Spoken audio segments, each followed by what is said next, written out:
Can I ask you a question? Not because I need you to agree with me, not because I'm trying to change your politics, because I think we've forgotten how to talk to each other. And if we're honest, most of us aren't even listening anymore. We're just waiting for our turn to speak. This week, someone in my own family reminded me of that. And instead of arguing, I decided to ask a different question. Welcome back to Storytime with Lori. A few days ago, as Pride Month was coming to a close, I posted something on Instagram. It simply said, "May you never know the fear of having your humanity or your rights become part of an election year conversation." A little while later, a family member commented, "Curious, what rights are you losing?" I stared at that question longer than I'd like to admit. Not because it offended me, not because it made me angry, because it made me think. My first instinct was to answer, to defend myself, to list examples, to prove my point. Then I stopped because I realized something. The question they asked probably wasn't the real question. The question underneath it was, "Help me understand what you mean." And maybe that's where we've lost each other. We've become so good at defending our opinions that we've forgotten how to explain our experiences. So today, I'm not talking to you as a Democrat. I'm not talking to you as a Republican. I'm not even talking to you as a lesbian. I am talking to you as another human being, trying to understand other human beings. Because the older I get, the less interested I become in winning arguments, and the more interested I become in understanding why people believe what they believe. I've changed my mind before. I've been wrong before. I've assumed things about people's lives because I never lived them. Then someone trusted me enough to tell me their story, and I realized my experience wasn't the only one that mattered. That lesson changed me. So, let me tell you who I am. I'm Italian. I'm German, Albanian. I was raised Catholic. I am a white woman. I'm a lesbian. I'm a mother. And today, I am raising a multiracial son. Depending on who's looking at me, I'm different things to different people. To some, I'm privileged. To others, I'm marginalized. To my son, I'm simply mom. And that's taught me something. Human beings don't fit inside labels. We're messy. We're complicated. We're capable of holding privilege in one hand and pain in the other. Both can be true. I've spent years working alongside people whose lives looked nothing like mine. Black leaders, veterans, women, immigrants, LGBTQ plus friends, parents, executives, frontline workers. You know what every one of those conversations taught me? The smartest person in the room is usually the one asking the most questions, not the one pretending to have all of the answers. Because there are experiences I'll never fully understand, just like there are experiences you'll never fully understand. That doesn't make one story more important than another. It makes every story worth listening to. So let me answer my family members' questions. Not with politics, not with outrage, not with statistics, just my experience. When I posted that, I wasn't saying my rights had disappeared overnight. I wasn't saying I wake up every morning afraid. I don't. I have a career I love, friends I'm incredibly grateful for, a home, an amazing son. I'm blessed in so many ways.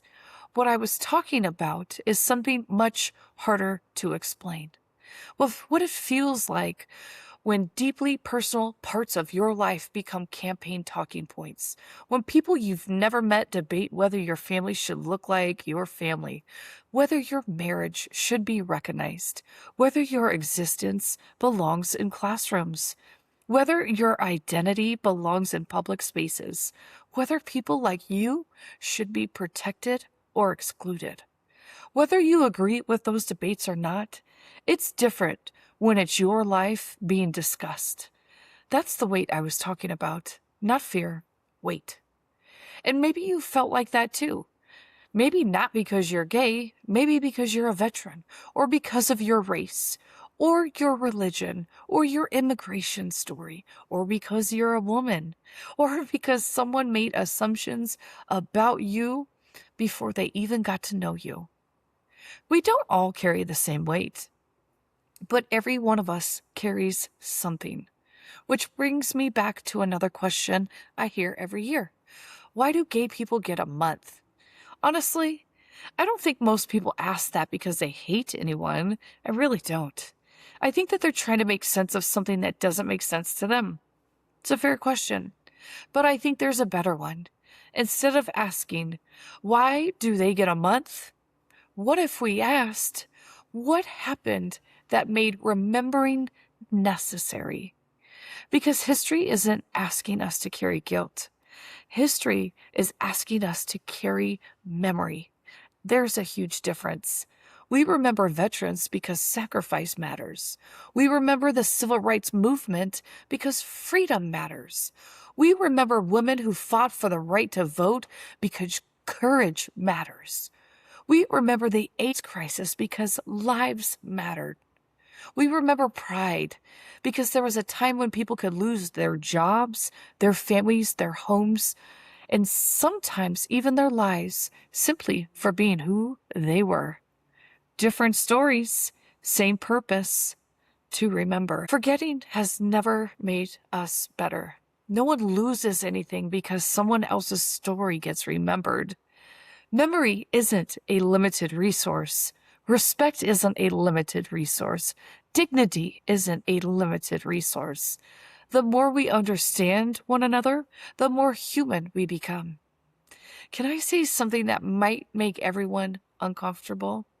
If you're politically liberal, when was the last time you genuinely listened to someone conservative?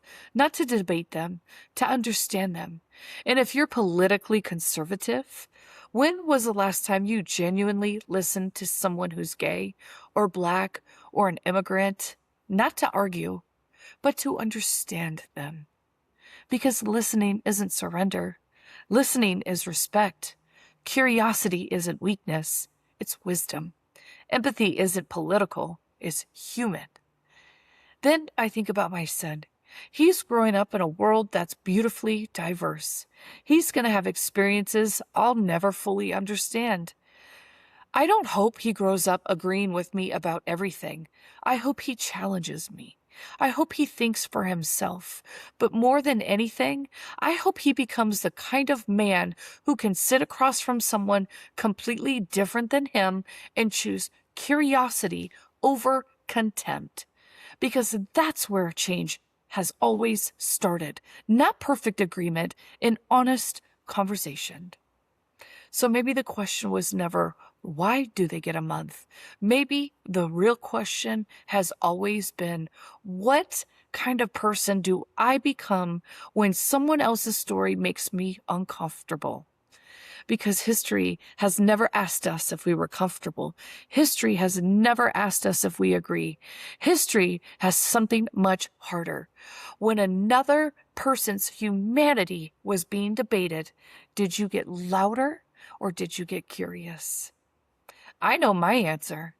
I hope my son knows his someday too. And maybe that's the legacy that matters most. Not whether we won the argument, but whether we left the conversation understanding each other just a little bit better. This has been Storytime with Lori.